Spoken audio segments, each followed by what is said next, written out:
Hello, my name is Damian Kosurek. I'm the creative director on Layers of Fear. What are you showing here at GDC with Layers of Fear? What is this game all about? The game is coming out in June, later this year, and we're showing a demo of the entire thing. Layers of Fear is a first-person psychological horror game. It's a combination of remade Layers of Fear 1, Layers of Fear 2, and we've added new content, we've added new characters that bind the stories together. So is this a remaster or a reboot? We made a different approach, so we took the games that we had, we added new content to the stories to make them whole, and then we've added a writer that it's a story that binds it all together, so it's a complete package. So when you want to play Layers of Fear as a setting, this is the way to go. So talk about some of the challenges in making a horror game in 2023. Like, what do you think is the most important aspect in any game where you should be scared? That's a tough question. So, two answers. The biggest challenge probably is that, when we're using Unreal Engine 5, we're using Lumen, the light is more realistic, for example. So you can fake less. You need to kind of work more to get the same effect. But once you do it, the effect is bigger, the atmosphere is better.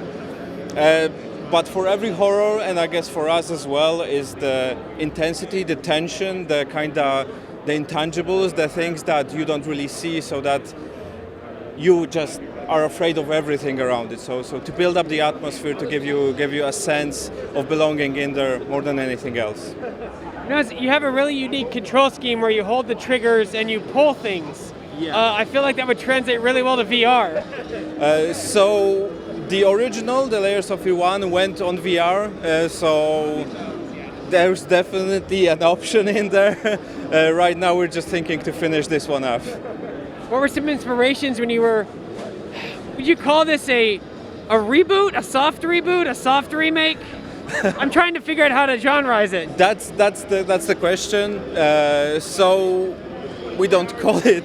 We added a tagline recently, horror reimagined, because for us it's something somewhere in between. So it's not a simple remaster. So there's more to it basically. So we wouldn't call it that.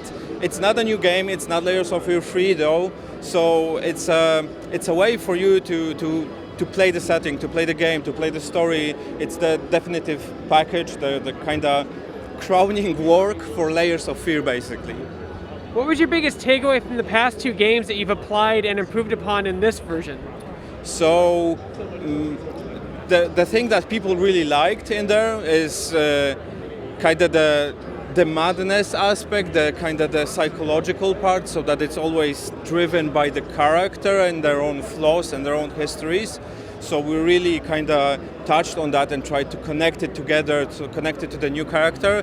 And the second one probably is the changing environment. This is something that always catches people up, that the environment changes around you. You cannot trust that that door is here and it's going to be there, and you don't know what will happen, how it will happen. So we try to kind of move it up a level, do more stuff with it, use it for puzzles, use it for kind of the more scary moments. What were some inspirations when you were making this reimagining? TVs, films, other games? So there are a lot, definitely. So I wouldn't. The inspirations, to be honest, for us was Layers of Fear 1 and 2. So we wanted to expand that, so to fit it with that universe, with that piece of content, and it's very specific. So the painter and the paintings is a kind of a bygone era almost. The early movies, those are kind of specific pieces that don't have that much of a easy comparison, I would say. So we try to kind of go with that and expand it further ahead. And there are many games and many kind of movies, TV shows that you pick pieces of and just use it. But those two games are our inspiration. I think I'd be remiss if I didn't mention at least the PT demo that everyone played a few years back. Were your games out at that time already before that demo hit shelves? To be honest, I don't know what to tell you. I'm working on this one, and I wasn't working on the original Layers of Fear, so don't know the answer to that. When you did play that demo, there's a lot of similarities, which is not not beholden to Silent Hill or that demo, but Yeah. like, narrow corridors, a lot of like environments changing, noises, sound cues. Yeah, definitely. That demo is a kind of horror, kind of put in a very small, perfected package.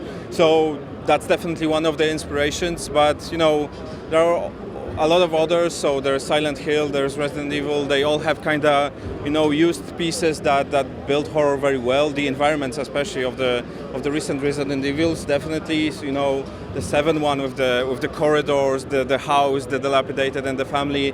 They all kind of build good tension. So all of them have something to look at, and yeah. What are some of the challenges as the creative director of having the player experience a story that's kind of fragmented and goes back and forth? So that's a big challenge. But we also kind of looked up into the community and how do they receive it, how do they like it. And for Layers of Fear, there's a very strong community that likes to kind of combine the pieces of the story. So there is a lot of little small things that kind of build their own interpretation. So there was a big challenge for us to not break it, basically. So we wanted to expand it, we wanted to give you something good, something more, and we had to make sure that it doesn't invalidate anything before, it doesn't kind of break apart. So a lot of looking at that to make sure that we give you something good and not break something that you already liked. What has being in Unreal 5 opened up for you technically and creatively? Definitely we could kind of push the visuals a bit more than before. We could make the horror more visceral. A few things that we've done, especially in the demo, you can see the chapter themes. So each chapter has its own theme. For example, the second one is about fire, since it's connected to the wife's accident. So we could kind of push it a bit more, show it in the environment a bit more than before. So it's not only the story that we tell through notes that you find through the voiceovers that you listen to, it's through the environment itself. So that gave us a lot. Lumen dynamic lighting, for example, gave us a lot of more iterations. So we didn't have to wait so long between iterations, so we could kind of bring it more dynamic and do more iterations on it to make sure that it looks really good. And it all works dynamic, so we added for the lantern, which is player holds the dynamic light, it just walks straight up. So it gave us a lot of flexibility on that part. So when can people experience the Layers of Fear Reimagining? When can people play this? What's your launch date? June this year, so just a few months.